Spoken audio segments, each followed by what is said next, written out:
नमस्कार। आज मैं आपसे बात करने वाला हूं सीता हरण के पश्चात, जब राम बहुत उदास थे, विह्वल थे, लक्ष्मण के साथ वनों में भटक रहे थे। कभी किसी पशु से पूछते, कभी पेड़ों से पूछते, कभी पक्षियों से पूछते, कभी पेड़ों की पत्तियों से पूछने लगते, क्या तुमने मेरी सीता को देखा है? हे खग मृग, हे मधुकर, हे खग मृग, हे मधुकर सैनी, तुम देखी सीता मृग नैनी। वस्तुतः ये जो ना विक्षिप्तता की स्थिति थी, इसमें पशु पक्षियों से, सीता से पता पूछते हुए वो मेरे मर्यादा पुरुषोत्तम राम, वो मर्यादा पुरुषोत्तम नहीं थे। उस समय वो भारत के एक सामान्य पति थे, एक सामान्य पति जिसके लिए उसकी अपनी पत्नी अर्धांगिनी थी और जो अपनी पत्नी से टूटकर प्रेम करता था।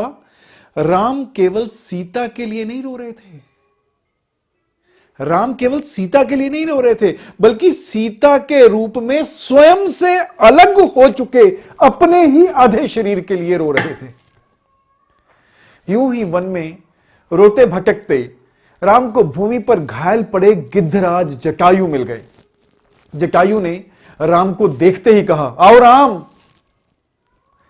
प्राण तुम्हारी ही राह निहार रहे थे, आओ मेरे पास बैठो। राम लक्ष्मण दौड़कर एकदम जटायु के पास पहुंचे और राम ने भूमि पर बैठते ही जटायु को सिर अपनी गोद में ले लिया और बड़े प्यार से उनका माथा सहलाने लगे। अपने अंग वस्त्र से, अपने कपड़े से उनका रक्त पोंछने लगे।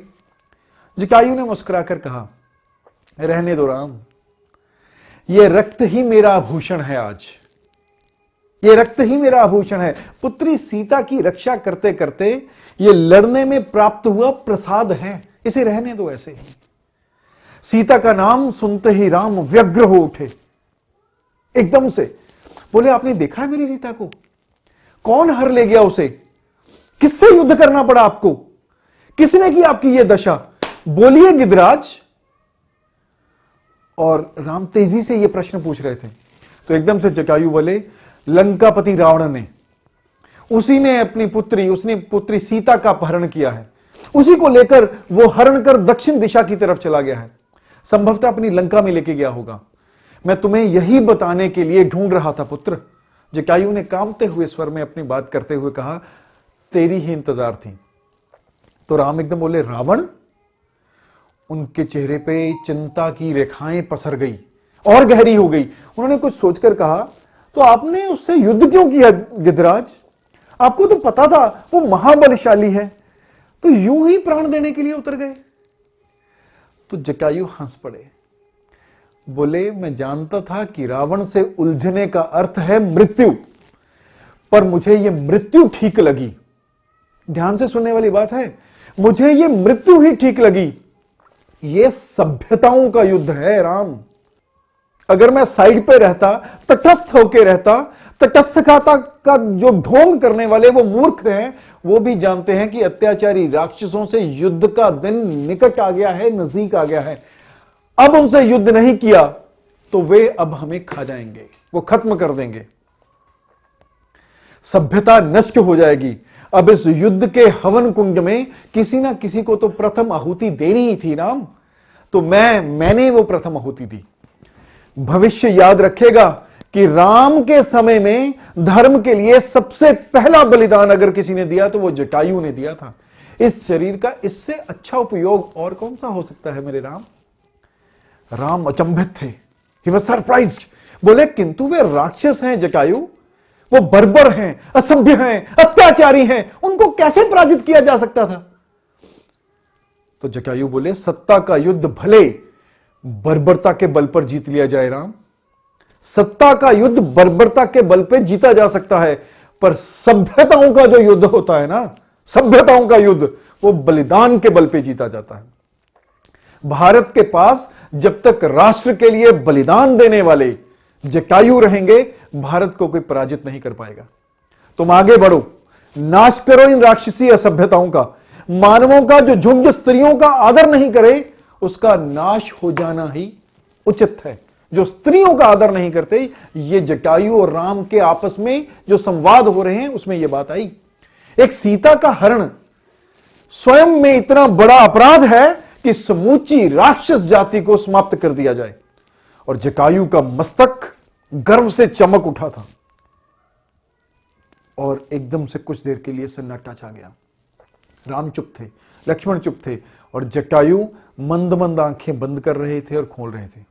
राम के रोम रोम पुलकित हो उठे थे, उनकी आंखों में जल भर आया था। वो चुपचाप जटायु का माथा सहलाने लगे। जटायु ने राम के अश्रुओं को देखा, उनके आंसुओं को देखा तो बोले, राम मेरी मृत्यु का शोक ना करो, मेरी मृत्यु पर गर्व करो। गर्व करो कि तुम्हारे भारत की गोद में अब भी वैसे लोग हैं जो निहत्थे होकर भी रावण जैसे शक्तिशाली योद्धाओं से टकराने का साहस रखते हैं। गर्व करो कि तुम्हारे लोग अब भी धर्म की रक्षा के लिए, राष्ट्र की रक्षा के लिए वो लड़ते हैं। वो किसी चीज को लूटने के लिए नहीं, रक्षा के लिए लड़ते हैं। गर्व करो कि तुम्हारे लोग बलिदान देना नहीं भूले हैं। मेरी मृत्यु पर शोक मत करो पुत्र, शोक मत करो। राम की भुजाओं की नसें फड़क उठी।